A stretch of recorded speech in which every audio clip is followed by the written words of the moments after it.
gentlemen, boys and girls, pets and creatures of every make and model, fans of entertainment and shenanigans alike, welcome back to Legends Podcast. I'm Beef. I'm Rum Daddy. And I'm John O'Lobster.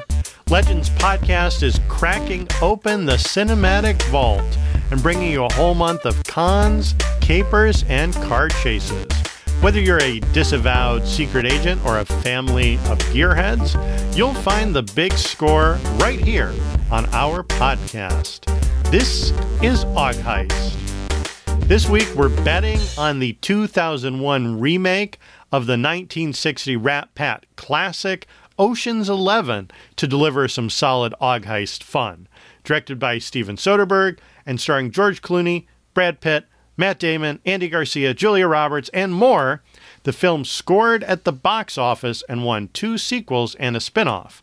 Numerically speaking, the film was the 5th highest grossing movie of the year, with a worldwide gross of $450 million. Now we're putting our cards on the table and going all in on Ocean's 11. Spell out the word 11. That's the difference. Very nice of you. So let's talk about cinema a la 2001, because I had not rewatched this in a while, and I thought, oh, this looks like it was made in the 90s, but it was 2001. How did you guys feel walking back to this one? I was surprised how visual it was, how many visual cues there were throughout the film. Like, the first thing I noticed was how each set had its own color to cue you in on how you should emotional feel about that set. Like, when he was in prison at the beginning, all the colors were very muted and blue. It was doing the Three Kings. He had kind of the Three Kings era George Clooney there. Yeah, and then the first time you walk into casino, everything's gold. Yeah, everything's gold. Gold lighting, writing, everything's really gold. And then in a little bit, I want to talk about their wardrobe. But yeah, let's. That was the first thing that I saw. How Brad Pitt is always eating. I love that. He's just constantly stuffing his face from. I mean, every scene he's in, it works. It absolutely works. The classic heist trope of assembling the team. So we don't really know what it is until everybody gets together. So when we see the team being put together, it's talked about very sort of abstractly. I think I have the quote later on in the notes and we'll get to it. But it's him and I guess Brad Pitt, kind of Danny Ocean and Rusty, kind of putting this team together, but also we don't really know what the deal is. So it's so fun to see this film in its first half assemble everything together, have the reveal of what the job is, and then the execution. And sort of in classic Ocean's fashion, there's a heist within a heist, right? They become kind of famous for doing this. You don't really know what's going on until the very end of the movie anyway. Because, like a good heist film, that's how they expose what the con is and how they conned everybody. Yes. And how they came including the audience. Including the audience. Well, yeah, I mean, it's what is it? Diversion. Look, it's like a regular magician shit. Watch this hand. Well, misdirection. Misdirection. Yeah. And that's, I mean, it's interesting the whole time. It's not even until What's-His-Face realizes that they just had Bellagio put on the floor that you start going, wait a minute, that's right. They built a thing. And they built a replica. They're using the video. This hits exactly to the point that we talked about last week that we were referring to this, where they spent more money in redoing everything and building a set and making things work than the money they made. Because they made $11 million a piece? Yeah, so like maybe Ruben, who bankrolled it, didn't make as much because he fronted the cost of it. But so he yes, just wanted revenge. That's he just wanted revenge, right? So he got what he wanted out of that, and I guess he got paid back. He got his investment back. So Yeah, it definitely is so elaborate and so. I mean, the SWAT. Skipping to the end, like just all of the gear for the SWAT team that they have to have, and then like the fake vault, all of the equipment, all of the different costumes for the twins to wear or the brothers to wear. They just keep showing up and showing up. Again, this is sort of classic heist stuff. I have not watched the original movie, I started watching it. Okay, I started watching it, and it's more. I only got about 20 minutes into it, but it's more. It's obviously it's the Rat Pack, right? It's everyone who was ever part of the Rat Pack. Yeah. But you get a sense that they all served in World War II together, and that Dean Martin was getting them all together again for one. No, it wasn't Dean Martin. He's in it, but it was Frank Sinatra. Was getting them all together again, and that's about the time that I got distracted and started doing something else. But I know how it ends, and it ends completely differently. You want me to tell you? Sure. It's spoilers for the 1960 movie. So if you're over the age of 71, you've had your whole lifetime to watch this. But okay. So in case you wanted to go back and watch it, okay. So the way it ends, and I think I remember this correctly, is, and it's freaking brilliant way of doing it, especially back in the day. One of the guys dies. One of the older guys, actually, he really does die, and they all go to his funeral at the end. And what they did is that they hide all the money in the casket, and they go to his funeral. And then when they're at the funeral, what they didn't realize that in his will, he wanted to be cremated. So they just watch the casket go into the furnace, and they're just like, you could just see the look on their faces. All the money's gone. And then what's classic about it is that they all leave the funeral home depressed, and they're in Vegas, and they're walking down the street together in Vegas. And the camera is really low on the ground, shooting up as they walk by. And then it reveals the marquee for like the Sahara Hotel or something like that. And all of their names are on the marquee. Yes. Dean Martin and Frank the Sinatra other guy. and Sammy Davis Jr. Sure. And they're all on there. And that was a great, like, kind of like breaking the fourth wall. That wasn't done a lot back then. So this movie also, well, I guess the sequel breaks the fourth wall, right? Because the actress Julia Roberts exists in this universe, looks just like and her, she's dead ringer for Tess. So that does come. The big ridiculous thing in the sequel, it goes to them spending more money, is that the way that they did the heist was that they drilled a giant hole underground using the machine that was used to drill the like a TBM. Yeah, the one from England to France. The channel. The channel. That's the one that they used. They bought it. Somehow they shipped it over from That's Europe, right, without anybody noticing. And they built it. It breaks down, so they go back and they buy the other one and bring it over to finish the job. Spoilers for Ocean's 12 or 13, one of them. I get 12. I forget. Yeah, I didn't rewatch the other two to go along with this one because I figured I would just kind of mess them up. Maybe for Aug Heist 2023 and 2027, we'll revisit those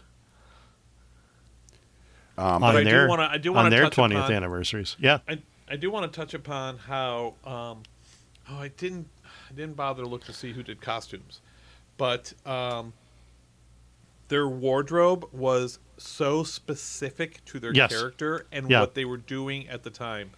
Brad Pitt was always wearing an expensive French cuff shirt and never wore any cufflinks. Yeah. There was not like, even when he had the suit on and everything, the cuffs were never buttoned. The cufflinks were, and you could tell they were French cuffs. And Matt Damon was always in like wools and cottons. Yep. They dressed him to look younger, but he was always in like a college kid. Yep. Yeah, very fabric. Benedict, Andy Garcia, was always in stuff that was really tight. Like his jackets were very confining, almost like a suit of like a suit of armor. Yeah. In a way that they were so stiff the way he was wearing them. Sure. And Danny was always in black and white unless it was something personal happening. Yeah. And then his shirts would change color. Yeah. No, this is a really well-designed film. It has that kind of frenetic feeling. I feel like this is borrowing from what Guy Ritchie did with Lock, Stock, Two Smoking Barrels. Apologies for Don Cheadle's accent to anyone from the UK. Not just Cockney, but just anyone in the UK. We're sorry. He tried a little bit. It gets worse as the movies go on, if I recall correctly, but he doesn't get credited. Like, Don Cheadle is not in any of the credits. That's an omission on the DVD, I believe. There's some release of the film that they omit the name, but it's only in one specific. I don't know. I watched it on HBO Max, so now I don't remember. I watched it on HBO Max, and I looked for his name, and it wasn't on there. Okay. So maybe that's a cameo. But he shows up again, right? Yeah, I think he's in all of them. They all come back. They just keep adding to the team. Yeah. Well, doesn't one of them actually die? I believe. Spoilers. No. Is it Saul or Ruben? Saul One of the old guys. Yeah, dies. Oh, yeah. Well, later. Old age and shit. Oh, speaking of old age, today we lost a big one. Yes. Charlie Watts from the Rolling Stones.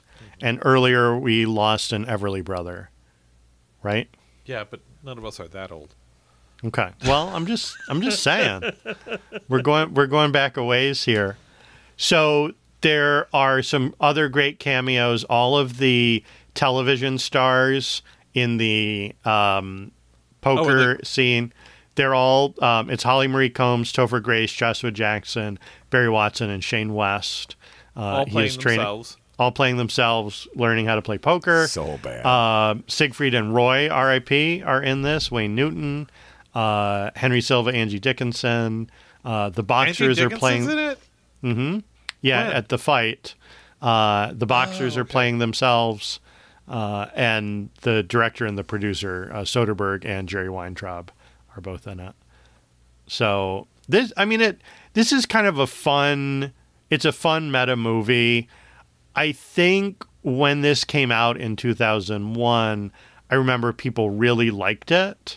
And the sequels, although they did not make as much money, I think it was kind of like a comfort zone for people. And this was also around the time, was it maybe 2004, they did The Italian Job. And this kind of came back a bit. Maybe it was the remake of the Thomas Crown Affair in 1999. But so good as well. We kind of got a hankering for doing these heist movie remakes. Right.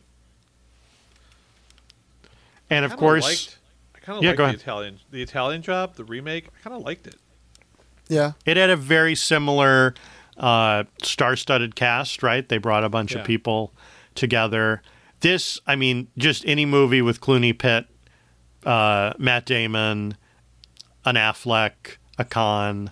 These are big names, although they're, your Cheadles, your Reiners, Elliot Gould. Kind of some Hollywood royalty, past and present, or progeny of. And, of course, Julia Roberts, the best part of my day. She was stunning in this. As always. I did realize in this that I was like, yeah, she clearly wore off on me with the fat head, the tall 4.5 head. Like, I have a type. It's the cheekbones and the big forehead. That's always... Yeah, and that's what does it for you? I guess. I didn't know that was my thing. Yeah, no, that that is what... Yeah, okay. I've always... I didn't know that's where I got it from, but clearly I was like Pretty Woman as a kid enough to have that be a type for me. It's the hooker with the heart of gold does it for you. Soderbergh had worked with her on Erin Brockovich, and he had worked with Clooney on Out of Sight. And I know that he goes back to this cast again with some of his later films, besides the Ocean's trilogy. Where does this land on all-time heists? I had completely forgotten everything except the Chinese gymnast, the Amazing Yen. I blanked on everything else that went on. I mean, really the whole linchpin to it is getting him in there, right? I mean, if they don't get him in the vault. Right. And they need everything. I forgot all like the nuances, like them taking out the power, and that was still fun though. The balloons on the ceiling, forgetting his little device or his ID and being so nervous. I totally forgot they stole an EMP. Before they even knew to call it an EMP. They kept that's calling right. it whatever. A pinch. Yeah, a pinch. I don't know. Good stuff. I love Saul's house. It's a very nice house. I like how they were ready to just walk away. Was it Saul? Saul's the money guy, right?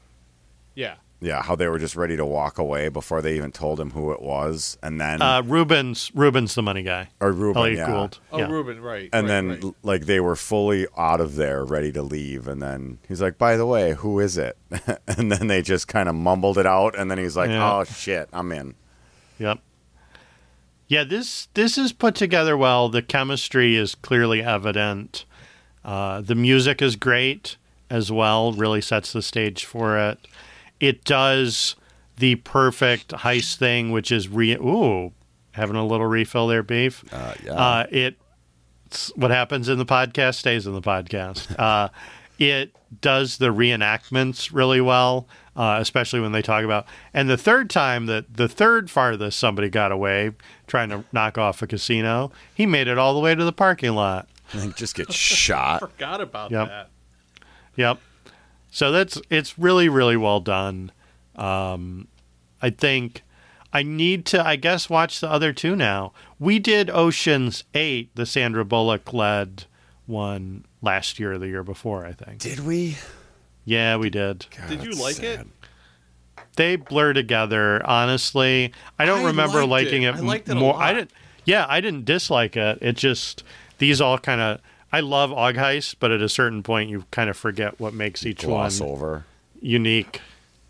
Well, I would watch Aquafina like you can watch Aquafina. She's you can watch hilarious. her in Crazy Rich Asians. She was the you can best watch thing her about in that movie. Shang-Chi in a week or so. Oh, that's right. I forgot she's in that. Isn't it this Friday? It's coming up soon. I don't know. And she's got a TV show, I think. Aquafina from Queens.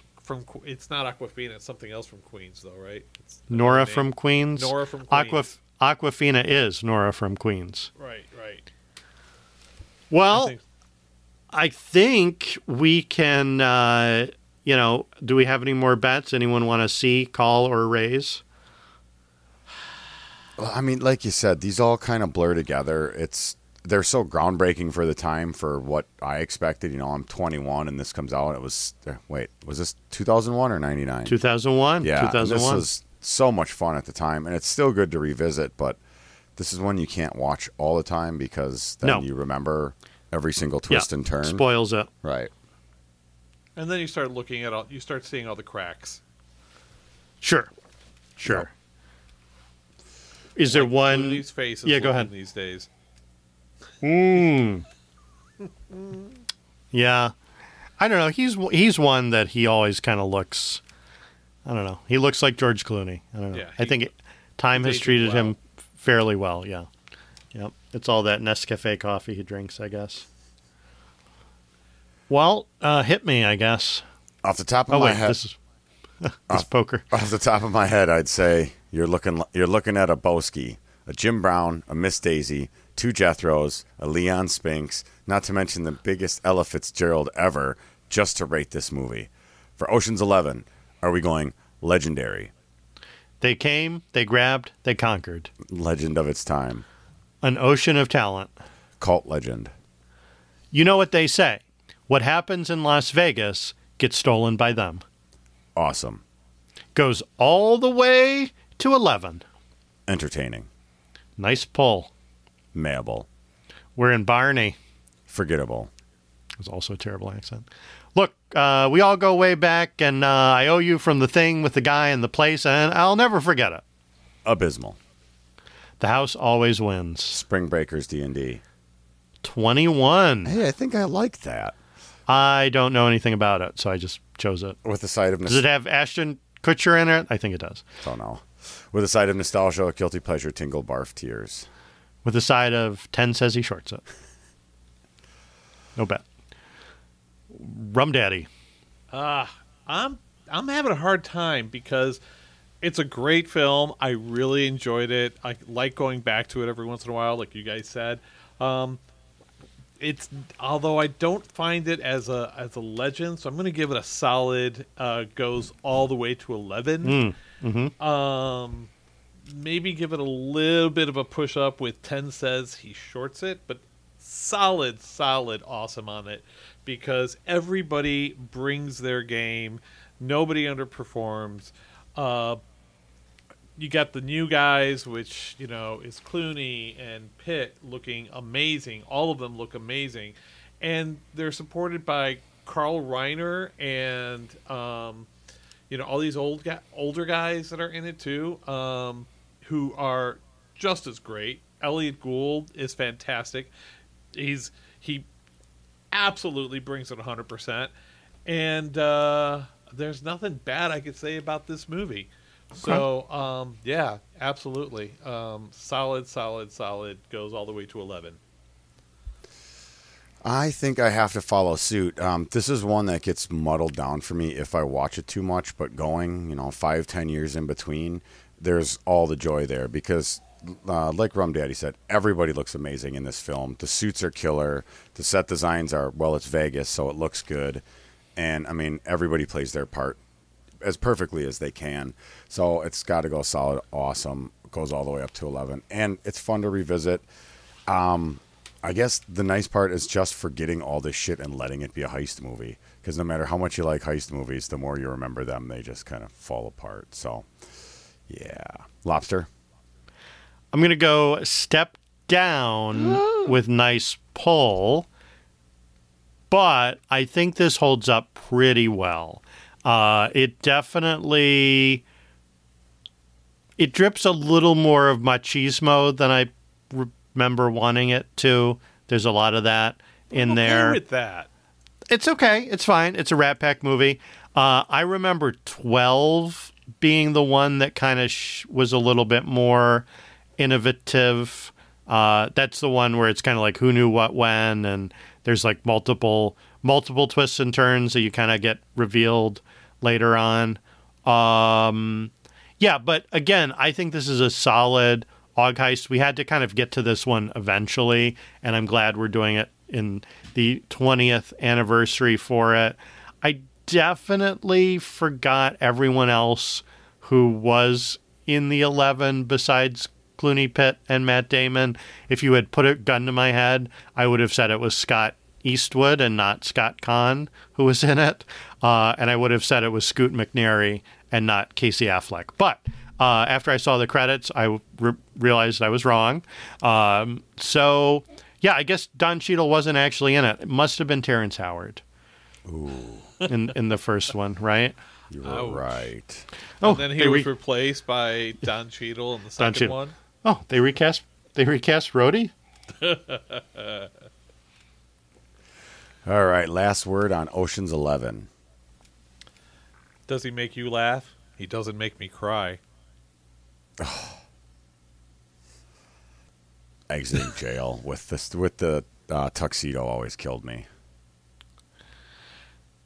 Okay, so wait, there's a big discussion that I had earlier with someone yes. about he went to jail in a tuxedo. Yes. Yeah, that means they busted him somehow. And that was his personal effects. But he went straight to jail. He didn't go to court or anything. He went straight to jail. He went straight to the prison. Yes. He had priors. Yeah, I don't know. Oh, he had priors. He violated his parole. He got arrested for breaking his parole, not for doing anything both bad. Times. Yeah. Because at the beginning and at the end. Yeah. Well, the first time he was away for 4 years. Yeah, but you mean that he was away for 4 years, but he wore a tuxedo to prison? Like he wore a tuxedo to court? Yes. He's just suave. I mean, that's got, that's what happens. I mean, he probably wore an orange jumpsuit in court, but let's not split hairs. All right, talk about Ocean's 11. It's done.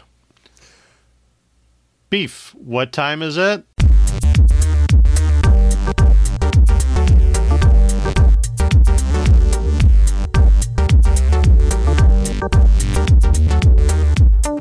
Nose time.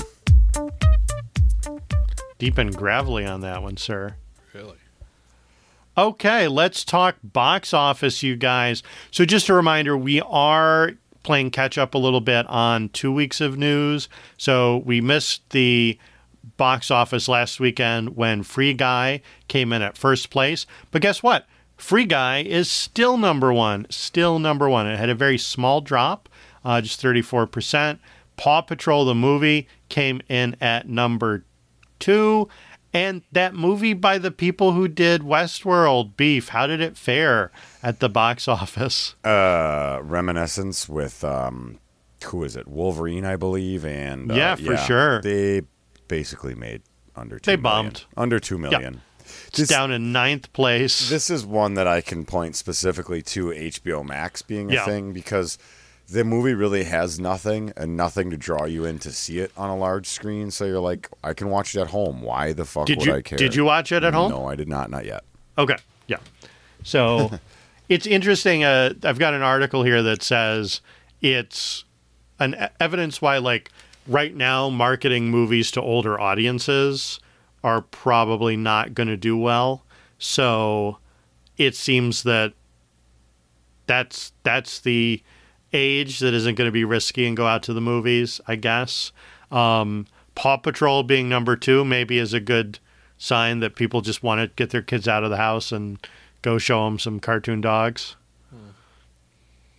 Yeah, something's got to break at some point in time. All cops are bastards, even the dog ones. Yes, the dog barks back. I think he's a German Shepherd. That's a terrible joke. So Jungle Cruise, no, it's a good hanging joke, in there. It's painful. It is all my jokes are painful.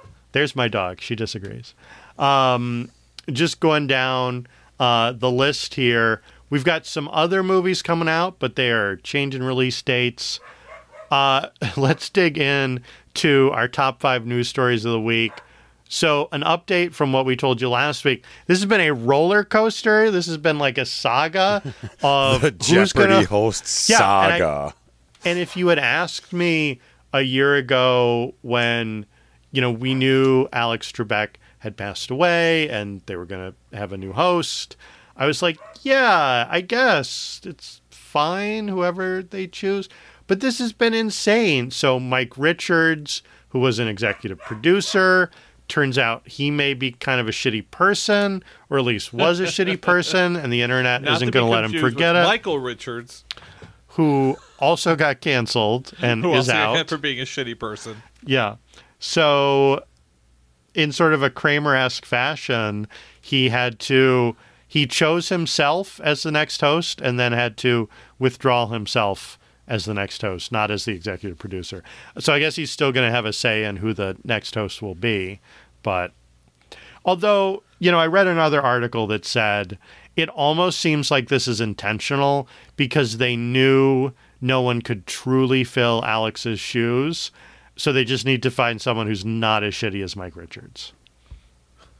Well, makes sense, I guess. Kind of takes the pressure off. Marketing. Mayim Bialik is going to be the temporary fill-in host for a few weeks. Although Mike Richards did film 5 episodes, or I guess a day's worth, and those will air. So, in other news that could almost be in our non-news segment, Anthony Mackie set to return as for Captain America 4. Yes. Thanks. I mean, I'm excited for that, but that's not even a story. Dominique Thorne's Riri Williams to debut in Black Panther's Wakanda Forever. Excited about this. Ironheart, right? Very cool. Yeah. Have we all seen the What If from last week? We have seen the What If. Right, I've Which seen one? the What If. The T'Challa The What one? If. Or the T'Challa one? Yeah, T'Challa was Star-Lord. We'll have to talk about that at spoiler-filled reviews. Spoilers! Disney considering Sony buyout for Spider-Man IP. Again, and obviously non-news. Rumors. I don't think Sony would ever let go of this. Ever. I mean, do you guys think there's no amount of money because it still makes Sony relevant every couple of years in the game? Yeah, every year they don't have a James Bond movie. Do you hear that? Beep, beep, beep. I know. That's the dump truck full of cash. Yeah. I know. It depends. It depends how pissed Kevin Feige is with Disney over Scarlett Johansson, and he may say, "Okay, I'll stay," because Kevin Feige, his favorite character is Spider-Man. So if he wanted, he could go over to Sony and just make Spider-Man movies. So he's got bigger vision than that. I know he does, but he could do the Spider-Verse. Stop it. And then there are other there are other characters in the Spider-Verse that would be cool to see, and we are perpetually teased with the Black Cat movie, the Kraven the Hunter movie, the Sinister Six movie, the this, the that. Mobius is going to suck anyways, so let's slow down. Yeah. So again, this is definitely in the rumor territory. Again, the Spider-Man No Way Home trailer leaked, and then immediately we got the real one. That also feels contrived. I don't want to say that happened intentionally, but it had the guy's name on the screen. You mean like it gets leaked accidentally, and then a day or two later they let out the fully polished what one? Last minute tweaks do we have to do? Right. How are people going to react? Yeah. Anything to drum it up. I mean, even bad word the whole of mouth X-Men Origins Wolverine, right? Didn't that leak and they went back and tweaked some stuff? That still looked like dog shit, though. It still was a shitty movie, but... Yeah. Will, what's going on in the world of things being screwed up? Next things, well, two things on the Venom front. Venom, Let There Be Carnage, has been delayed again. Oh, it looks so good. It's October now or November? It's October. It used to be September. It used to be, it's October now.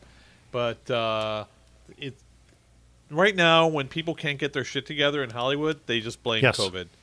Yep. We can't get our shit together. Why? It's COVID's fault. It's people won't get vaccinated. Yeah. Venom 2, No Time to Die. Same thing, right? No. I don't No Time to Die is going to come out, but I think people are saying, like, will it come out? Won't it come out? What's going to happen? I think No Time to Die is going to stick with the release date. They've moved it too many times. And like you said, Sony needs to be relevant somehow. Well, but Hotel Transylvania is not going to do it for them. No. They're just skipping the theaters and going straight to Amazon Prime, so that the kids at home, they could gather the kids around the TV and just pop which is in. easy. I think by Hotel Transylvania 4. Yeah. I mean, I don't know how many Hotel Transylvanias you need. Well, there were so many unanswered questions from the first 3. Well, I know. It's a chain hotel. I hope that eventually, and I hope that... It's like a Motel 6. We'll leave the light on, but not the sunlight. That or a Super 8. It's a Super 8. I hope that eventually, and I hope that Wilfredo gets this reference, that they get to Hotel Transylvania 65000. Yes. Pardon me, boys. And what else? Is the Transylvania station? Yeah, track 29. Oh, do you want to shine? What else are we blaming on COVID these days? Lord of the Rings is leaving New Zealand and going to the UK. Wait a minute. The series, Amazon's Lord of the Rings series, they shot a bunch of it in New Zealand, and now they're like, screw you guys, we're going home. How? And they're Why? going to... they're blaming, I don't know. Yeah, so COVID right now is really bad in New Zealand, and it's especially difficult. But there's like 11 people in that country. Which is really weird, because when COVID first hit, New Zealand was the one place that had it They were down. good. They got were cocky. Good. Yep. And so now...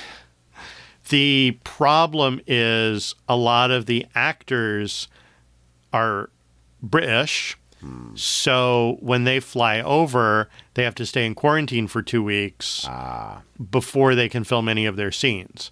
And Will probably tell you that when you're an actor, you book things very, very tightly to maximize your working time.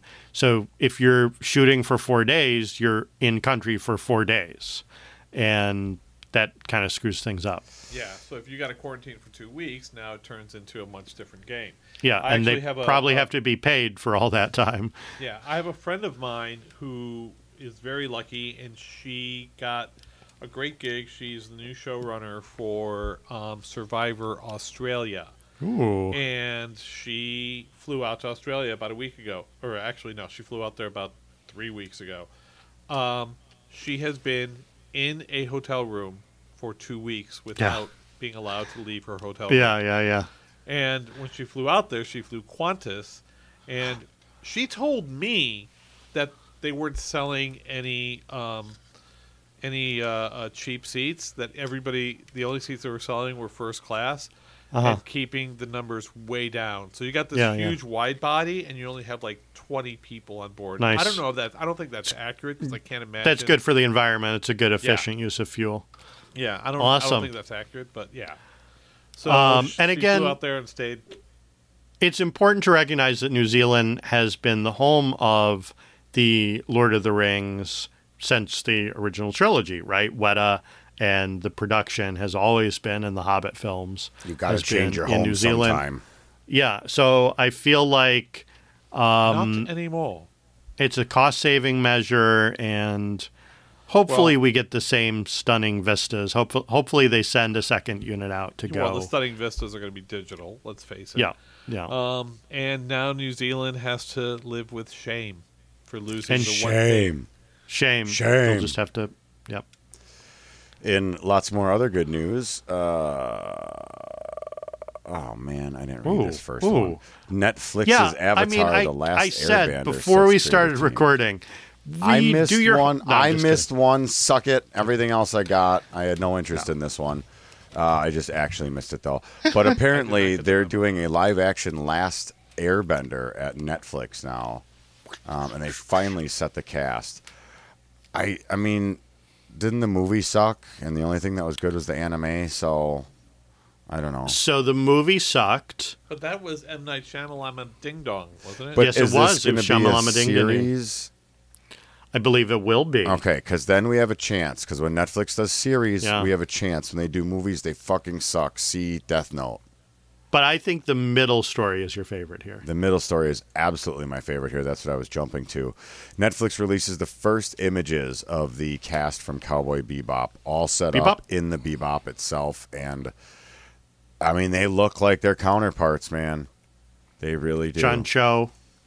They look good. Harold. You got Harold and Kumar leading the show there. Ein as well. And this was also pushed off like a year, if you remember, because right before the pandemic, John Cho broke his, ankle or something while filming.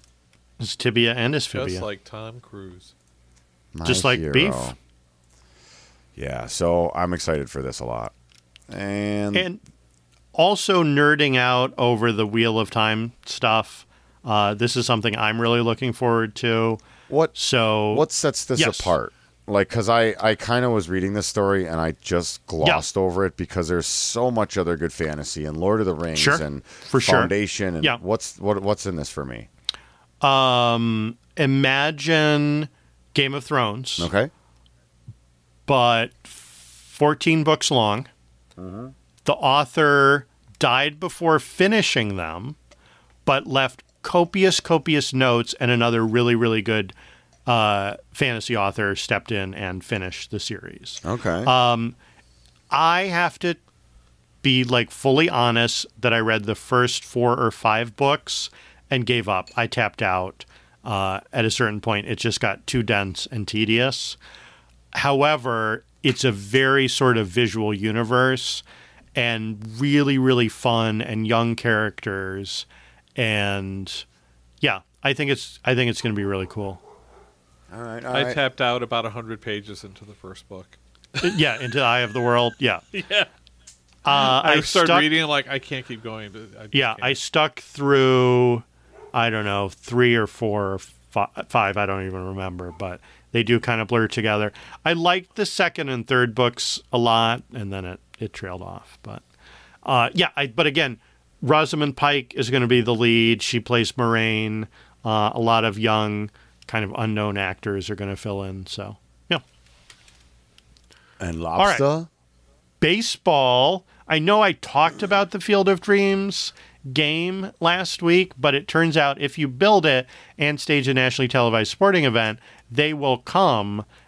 Field of Dreams pop to the top of the list of best-selling or rented movies, and then they've just greenlit a live-action, I don't know why I said, a live-action series pickup from Mike Schur from The Office on Peacock. So there's going to be a Field of Dreams TV show to go along with it. And I guess they're going to do this thing yearly now. Does the same family still own that plot of land?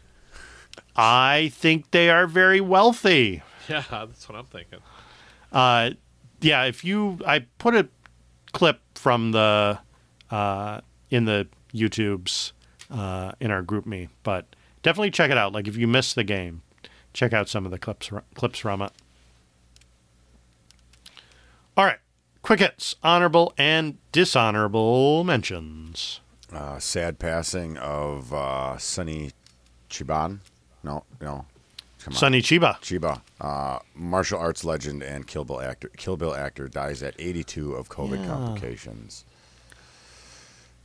That's a bummer. Lived a long life. Get vaccinated. Yeah. Not him specifically, but like whoever gave it. It's a little late for him.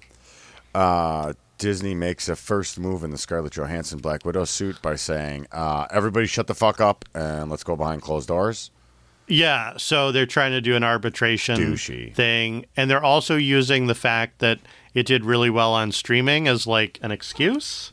So then they should pay her on streaming, or they should pay her the contract. I just watched it last night, and it was good.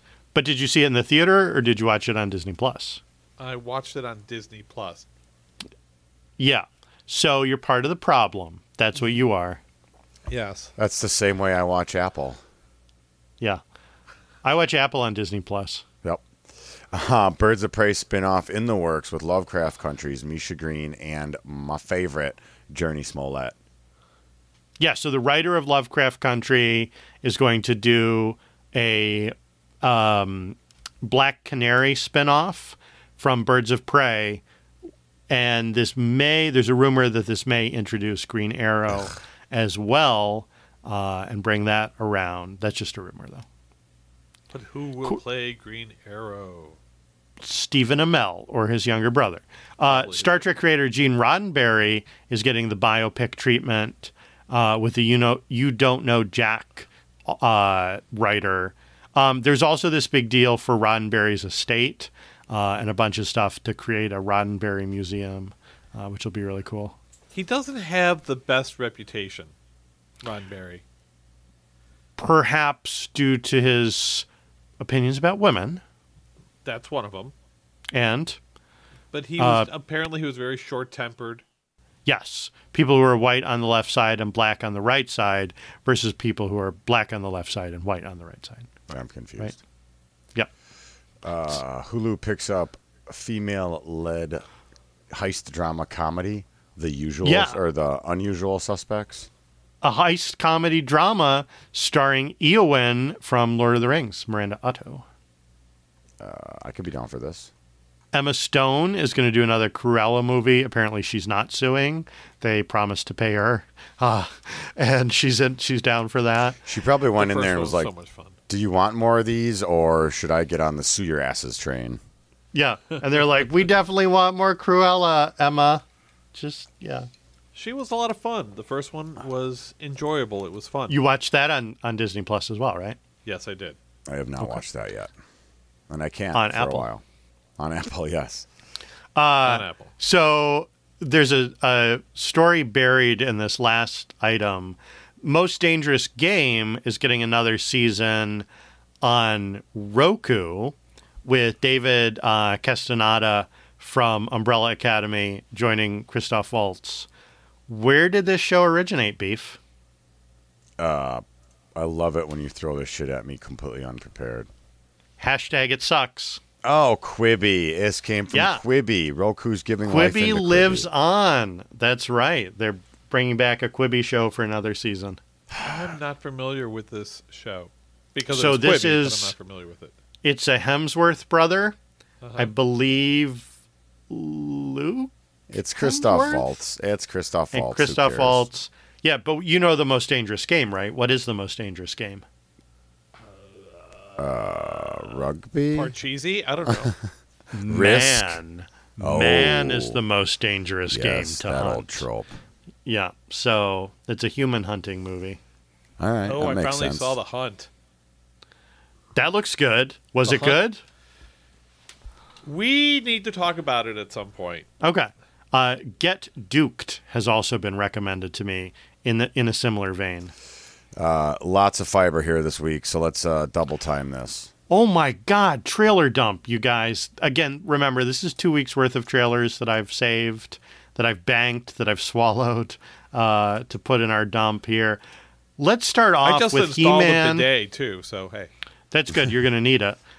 Let's start with He-Man and the Masters of this weird-ass looking Robot and Clank shit. What the? This looks fucking it totally lame. looks like, The this video is Jimmy another. Yeah, this is another Netflix He-Man show, not the one by Kevin Smith, another one. But who the fuck asked for it? You know what this is? Terrible. This is to make all the people that whined about the lack of He-Man in the first the He-Man remake. This is to shut them up. Was he not He-Man-y enough for you? Like, God. Into the Night season 2. Yeah. I was a fan of the first season a lot. Yeah, I was going to say, I didn't watch the trailer for season 2 just because I didn't want to know more than I should. You're not missing anything. It's giving anything away. Yeah, no, it's a couple seconds of like they just say words like, people are invading this and that, blah blah. And blah. it's in French, right? It's in everything. It's in like wasn't it like 3 or 4 different languages? Doesn't take place in France though, does it? Doesn't take place in like Sweden or something like that? It takes place on an airplane. And then they fly east into the night, I don't know, towards the just watch Into the Night season 1 and then that'll answer your questions and then we can talk about season 2. The sun kills people, right? Yes. Somehow the sun is just killing everybody. So they have to stay ahead of the thing. And they're going to get to... I'm not going to tell you anything about the first season. All right. I want to talk about American blank stories. So we've had American Crime Story, American Horror Story, American Crime Story, and now we've got Impeachment telling the story of the Bill Clinton, Monica Lewinsky scandal here. But you saw that Monica is one of the executive producers on it, right? And is the Booksmart girl. It's Beanie Feldstein from Booksmart. Yeah. This looks interesting. She's going to play Funny Girl on Broadway, too. Yeah, I'd be down for this. I'm interested in seeing it because I'd like to see it from her point of view. And does Clive Owen play Bill Clinton? Is that what the casting is here? Yeah, I don't know how to take that. I don't know about that one. But let's talk about Linda Tripp. She's definitely tripping all over. Yeah. A Black Mirror but nice anthology series, the premise? I have a feeling that these stories could go really bad either way. Like, get weird. I don't know what to make of it. It's from B.J. Novak, the temp on The Office. Yeah, I'll give it a couple episodes. I mean, it's FX. So Daniel Day Kim wants you to make him butt plugs. I think that's just to screw over his old person. Yes, his old enemy. Yeah. Right. Did either of you watch the other two season 1? Never even heard of it. Okay, this was a TBS series or Comedy Central series or cable series that got spun over to HBO Max and is getting another season. Season 1 is very funny. It's about a Justin Bieber-like teen star and his less famous siblings, the other two siblings, and they become kind of enmeshed in his Entourage, and it's very, very funny.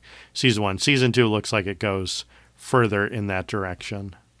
It'll be on HBO Max, along with Scenes from a Marriage. Don't care. Throwing a little. No, you don't care about Ingmar Bergman remake here? Nope. Don't care. You don't care about two very sexy people, Oscar Isaac and Jessica Chastain? Nope. Looks like a lot of angst. Don't care. Looks like a lot of fucking angst. A lot of angst. Okay. Well, we're all agreed. Scenes from Marriage. No fucking kidding. Any relationship is work. He's like, I wish I married Bryce Dallas Howard. Instead, I married to Jessica. How about The Morning Show? This also looks like a lot of angst and drama. However, I did watch the first season, and it was fucking spectacular. Okay, tell me more. It was everyone was on point. The acting was brilliant. Billy Crudup. Billy, he was the weakest part of the whole thing, and he was great. Priceless. For everything else, there's MasterCard. It was, what they're doing was a fictional version of what happened to Matt Lauer on the Today Show. As and Steve how Carell, his co-host, right? Yeah, Steve Carell plays the Matt Lauer character. Yeah. And what's Rachel from Friends? Rachel from Friends and Legally Blonde are in it. Yeah, she's in it. Well, she plays his co-host, and she freaks the fuck out because it's her reputation on the line. She's got to deal with someone she trusted for the past 10 years, and then taking his dick out. Now she finds out all the shit about him, and then it's really I really liked it. I kind of started watching the first episode to see what it was about, and I just got sucked in and ended up watching all the other ones. So I'm looking forward to season 2, see where they take it. And this is on Apple TV. Also to Apple TV Foundation, the long-awaited sci-fi magnum opus. This looks fucking amazing. It looks like they've done some justice to it so far. So it looks amazing. Hella expensive. Oh yeah, this is Apple. Hella. This is their. They Lord got of the money, man. This is what they're going to use to sell you the new iPod. Are they bringing back the iPod? They should bring back the iPod. Also on Apple TV, Disney Plus, Star Wars Visions. This is the anime. Yeah, the Animatrix. Yeah, their Animatrix, their version of the Animatrix. I think this looks really good. Some will be better than others, but I mean, looks fun. Give me bunny lightsaber fighting. Come on. I've never been a fan of anime. I don't know. I just can't get into it. Not even Miyazaki, not even Studio Ghibli. I have a really hard time with Studio Ghibli.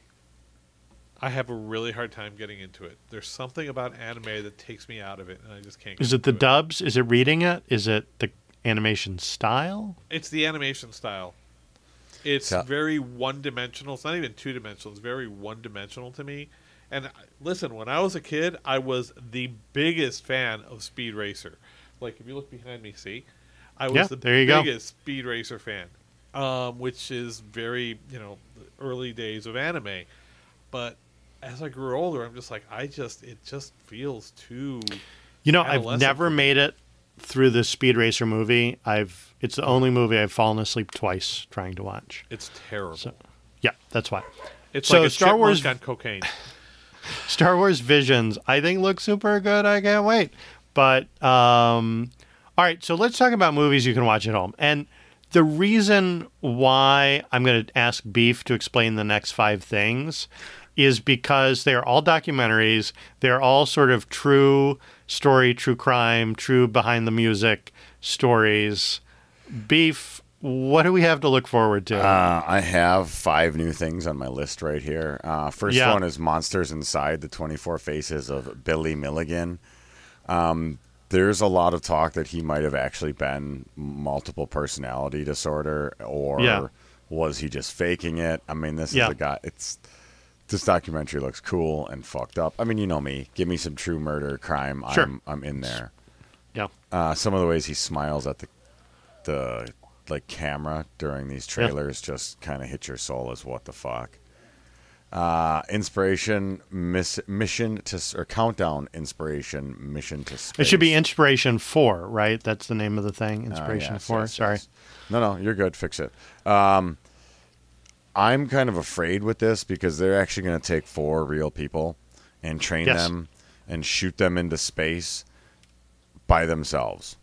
Yeah. Now, and I think episode 4 is a live coverage of the launch. The launch. Yeah, they're releasing it in sort of stages. And on YouTube and on Netflix. So, I mean, if something goes horribly wrong, The only shame is it's not the one with Bezos. It's right, but it's 4. It's like just 4 fucking schlubs are going to be sent up in a rocket by themselves. Well, it's just going to prove we don't actually need to send people into space. We can just send the ships and have them do the thing. Yeah, right? I guess. I don't know. I just see so many bad things about this, but I will actually give it a watch. Okay, so if you were given the opportunity, would you go to space? Hell yeah. I don't know, man. I would go to space. 5-10 years ago. Get up all in that space. If you know what? On a NASA space shuttle, yeah, I probably would. Yep. I don't know about the Bezos machine or the Blue Penis Origins or any of that. I don't know about these guys. I don't know. What about a callback to One Night in Miami? Blood Brothers. Malcolm X and Muhammad Ali. This looks awesome how they kind of fed off each other and helped each other in their paths and each other's orbit. This looks like a really cool documentary. And I know there's not a lot in the next trailer, but it comes out this week. Bob Ross, Happy Accidents, Betrayal, and Greed. If you listen to this the day it comes out, most likely, this podcast, you can go on to Netflix and watch Happy Accidents, Betrayal, and Greed. And I'm excited. Get to your Netflix and watch this. Yeah, this is. I will be watching this tomorrow when I get home from work because this looks good. And one more doc coming at you, Lula Rich, coming to Amazon Prime. A new age pyramid scheme wrapped up in this like guise of women empowerment and this new fashion trend of showing your ass, in these great pants for straight men. I know. I bet Wilfredo has some LuLaRoe leggings kicking around. No, I do not. But so this is like a horrible pyramid scheme that I knew nothing about. So this is multi-level marketing. Lula Rich on Amazon Prime, September 10th. I got back-to-back Facebook messages from 2 women that I went to high school with that I don't regularly correspond with. And I was like, oh no, this is an MLM, but they're just talking about our 20-year high school reunion. Like, no, I don't need that in my life. Just go. You'd love it. Yeah, no, I really do want to go. Have either of you ever been to a high school reunion? Yeah, I want to. My 10-year high school reunion, we only had 6 people show up, and we just went to a bar. We're in Wisconsin, so no matter how many people show up, it's usually at a bar. Yes. But yeah, 10, 15, and 20 The school had a bar. So. Whoa, that's fucking very good. Bragger. Excellent. Not even fair. Weird flex, but weird flex, but I like it. Your school had a bar, so. Yep. Afterlife of the Party. It's stupid, but I'll watch it. I don't know who this is aimed at. I don't know why. I'll tell you who it's aimed at. It's aimed at preteen girls. Yes. And young gay men. There's a way better version of this, and it's Russian Doll. So just watch, if you're a grown-up, just watch Russian Doll. Oh, Russian Doll is so good. Still haven't watched that. Okay, all right. Timey-wimey, time loop stuff. Night Books, coming also to Netflix. This looks very good. This has Jessica Jones, the bee in Apartment 23. It looks is really that good. Who that is? Yeah. It looks really good, but the problem that I have with it is that, once again, it's a Netflix feature film. Yes, it is. Yeah. So I can't trust it. But let me say, the last movie you can watch at home, The Hand of God, by Paolo Sorrentino. So I know that it kind of gave you the Roma vibe, right? Yeah. But the new Pope, the young Pope, the new Pope, this guy's awesome. I'm really excited for The Hand of God. Diego Maradona, right? It looks fun. It looks like a lot of fun. So I'll let one of you guys watch it and tell me, because, artsy. It's a bit artsy. I'll tell you should watch it. I like Italian films. But how about some movies coming to theaters eventually? For the comedy fans, we have Bestsellers with Michael Caine. My name's Michael Caine. You're only supposed to blow the bloody doors off. And Aubrey Plaza in Bestsellers. I love Michael Caine. So there's something for everyone in this one. Yeah. Something for everyone here. He's being a solid dick in this one, and she's just trying to wrangle him. This is. Yep. He says, "I can't bury any more Batman. I don't want to write a novel about the Batman." You know what this is? This is like there's an offshoot of, spoiler alert. What's the Apple show I like? Mythic Quest. There's like two episodes this season or last season with F. Murray Abraham's character. Exactly, that are the same plot. Yep. Also, Finding Forrester. Go watch that movie. You're the man now, dog. Prisoners of the Ghostland. The movie that Nicolas Cage said, go ahead, was the craziest movie he has ever worked on. Yeah, including Mandy and The Color of Space. Pig. Yeah. So this is Prisoners of the Ghostland. I don't even know how to categorize this other than Mad Max meets One Man Suicide Squad. Yeah. Roaming the wasteland type thing. Of Japan or something. Heavy Mad Max vibes from it. Yeah. You know what, though? But a lot of samurai stuff, too. It looks very polished for as nuts as it is. Yeah. Speaking of polished, our Academy Award-winning director, Chloe Zhao, is giving us The Eternals in November. And this trailer actually shows us some good stuff. Holy fuck. I actually care about this movie all of a sudden. I had zero fucks to give, and now I'm interested, at least. You have some fucks. Yes, I do. I don't know how you go to being, making a movie that was like incredibly Nomadland? boring. Yeah. Yes. Nothing happens to a huge Marvel film. Like, huge range, Marvel film. Bro. Range. It's all about the characters. Well, I'm sure she probably really honed in on the characters really well, and then it'll probably be fantastic. And of the sort of Marvel films out of the gate, I know Marvel stars have become big stars, but this is packing in probably the most star power per film, right? Like this is an Avengers star quality team in the first movie. Yeah, I mean, with everybody that you have in it. You have two Stark brothers. You have, Bastard. You have Angelina Jolie, Salma Hayek, Gemma Chan. I love her. More other people. You have ripped Kumail Nanjiani. Yeah. Yeah. For sure. And also, it leaked, but then we got the real thing, Spider-Man No Way Home. Kind of excited. I mean, it's interesting to see now more how the universe splits, I guess. Or does it? But whose fault is it? Because this makes whose fault is it? Yeah, like this makes the trailer makes you feel like it's Spider-Man's fault. Yeah, Peter Parker's fault because he screws up with the. Does the Loki thing happen right at the same time? The Loki thing happens at the same time as the WandaVision thing, and yeah. There's a lot of theories. I think we had all assumed that Doctor Strange was going to try to fix it, but he may have caused it. So that's interesting. Yeah, no, this looks like a lot of fun. I'm thinking, I think someone in the operator said that when you see Dr. Octopus, he says, "Hi, Peter." It's probably not to our Peter. To Toby. Yeah, and then when they keep showing all the different suits, those are probably bleed through of different Spider-Men. Do you know what I mean?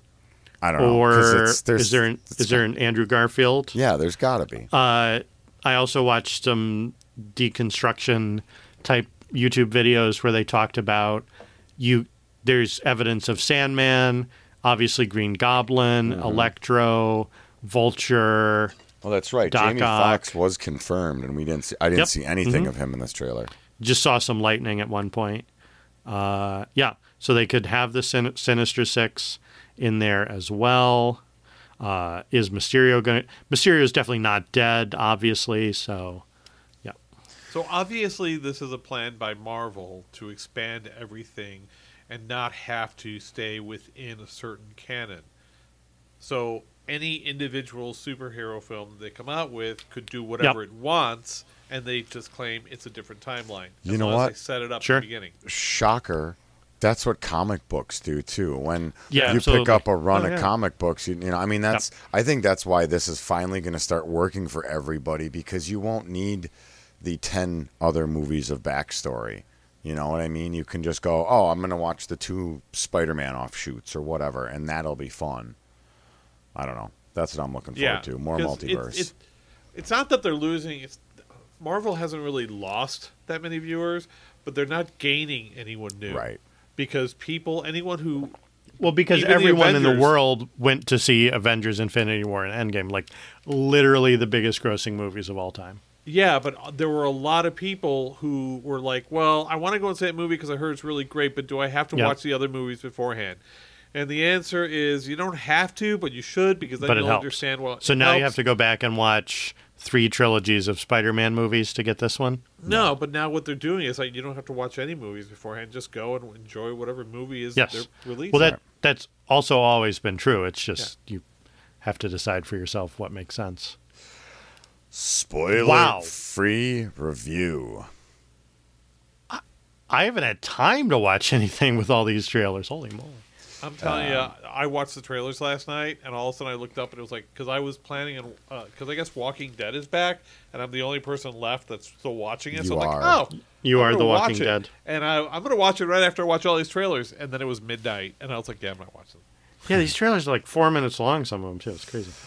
What we've been watching, spoiler-free review. We'll probably throw some spoiler-filled review quick after this, but since I had watched Cocaine Cowboys last week because of you, Mr. Rum Daddy, I was on a cocaine kick, if you will, and Legend of Cocaine Island on Netflix.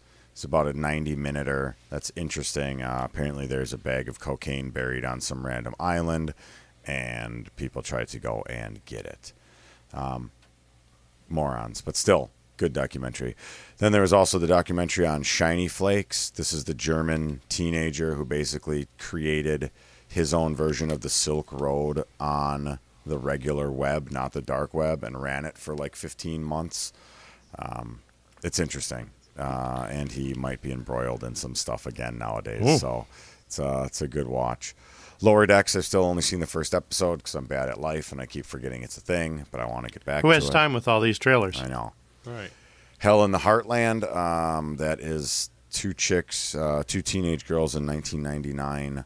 One was staying over at a friend's house, and then the friend's house burned down, and the mother and father were shot dead, and both the girls were gone.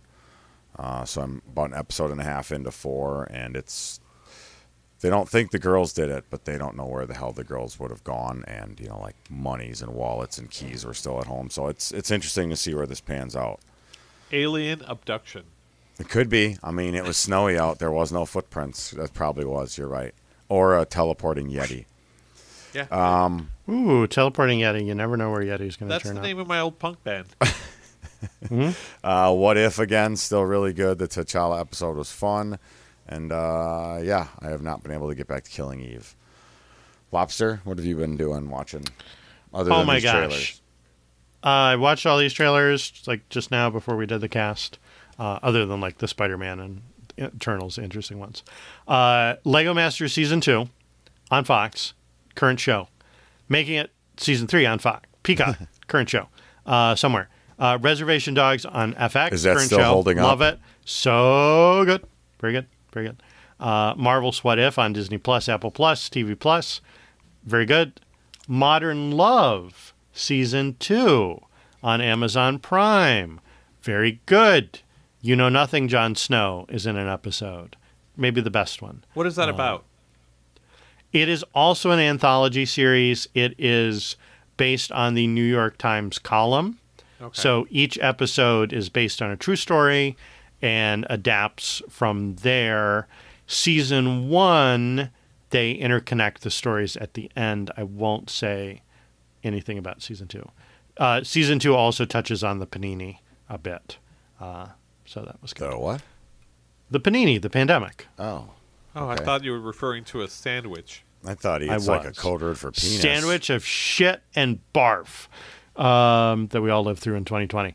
The recommendation of the week goes to The Chair on Netflix. This is the Sandra Oh series in which she plays a chair of an English department at a stuffy semi-Ivy League school. I saw the whole thing on Saturday. So well done. Very, very, very, very good.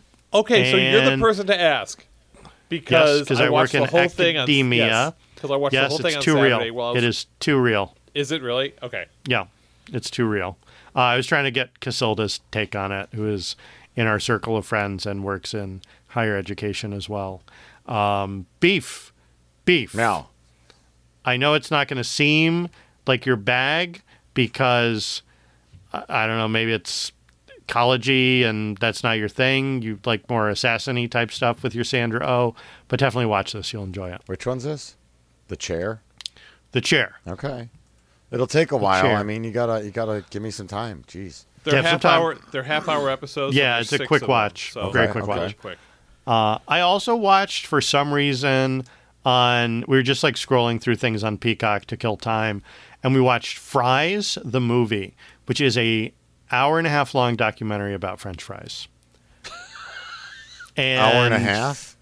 An hour and a half. Well, an hour and 20 minutes. I could but see yeah, that. an hour and a half. I like fries. So it's all about fries, except for, and yes, there is a diversion into the history of the tater tot, which I'm telling you is ripe for the dramatic movie treatment, a la The Founder. There needs to be a big budget Hollywood movie about the creation of tater tots. It is that intense. Okay. Wilfredo? I mirrored quite a bit of the same shit that you guys were watching. I watched What If. We'll talk about that in a little bit. Like I said, I just watched Black Widow last night. It was a lot better than I expected it. It was a lot of fun. Every time you bring up the Black Widow suit, I keep thinking it's the white leather suit that she's wearing. I'm like, what's the big deal about that? Why are they fighting over that? I've continued on my MASH rewatch, which is awesome. Ted Lasso does not disappoint. I watched 2 episodes this weekend. One of them, they should have held on to it and aired it or dropped it for Christmas because it was a Christmas episode. And I'm telling you, it'll melt your heart at the end. Aww. Black Widow or Ted Lasso is that superior of a show. Kept watching Torchwood Miracle Day, so an episode of that. Like I said earlier, I watched all of The Chair in one day because I was rearranging the furniture and putting up stuff in my office and reorganizing everything. So you move the chair while you watch The Chair. While I watch The Chair. See, this is why my background is different than it. Yeah, I was going to say I was seeing a different part of your house than I've seen before. Yeah, it used to be like my chair, my desk used to face that way, and now I'm at the window, looking out the window, so I am the neighborhood Gladys Kravitz, seeing everybody walk by and going, "Who are you?" I am one of the very few people in single digits still watching Legends of Tomorrow because characters, fun, and it's so fun. I just wait till the whole season is on Netflix and just binge it. But yeah, this year it's really jumped the shark and it's really stupid, but I don't care. Everyone's still a lot of fun, and they totally know it. I have been watching on Apple TV Schmigadoon and Central Park. Both of them are musicals. Central Park is an animated musical series by the people who do Bob's Burgers. And it's fun. It's very, very cute. Schmigadoon, I've got 2 more episodes to watch on that, and it's for people who hate musicals because 2 people in real life end up on a musical and everyone's singing and they hate it and they try and figure a way out. And that's it. And I guess tonight I'll watch the first episode of the final season of Walking Dead and see where they're still walking. If they're still walking, I'm just shambling. I have to finish. Like, I even watched the last season of X-Files when everybody else had jumped. Because I'm a completionist. And the Annabelle Gish years, right? Yes. And even, I feel bad for her. She wasn't that bad on it, but it's just the writing was just terrible. So I'm a completionist. I have to watch it all the way to the end. And if I've invested 10 seasons into Walking Dead, I'm not going to bail on it on the 11th season. Sure. I'm just going to finish watching and see how the hell they end so that I can complain about it later on. Makes sense. And those all sound like good things. Schmigadoon I would like to check out. Schmigadoon I think you'll really like. It's very tongue-in-cheek. I do like having my tongue in someone's cheek. Yes. And they're only half hour, so. It's good. Next time, Legends Podcast. Og Heist continues. 2 more times we're actually going. But next time... Yeah, we're going into September Heist. Next time with more Soderbergh and Logan Lucky. We have a GoldenEye source server that we haven't talked about in a while from listener and friend of the show. Soderbergh does Schmigadoon, by the way. Oh. Soderbergh? Yeah. Does Schmigadoon? Yeah. Shodadoon? Schmigadoon? Holy shizzle-doon. Have a comment, question, recommendation? Email us, legendspodcasts@gmail.com with an X for star-studded stealing. This has been episode 538 of Legends Podcast. I'm Beef saying, woohoo, more heisting. I'm sorry. Who are you? What do you? Who is she, and what does she say? I'm so sorry. This is Rum Daddy saying, "Let's dig our way out." This is John O'Lobster saying, "It's done."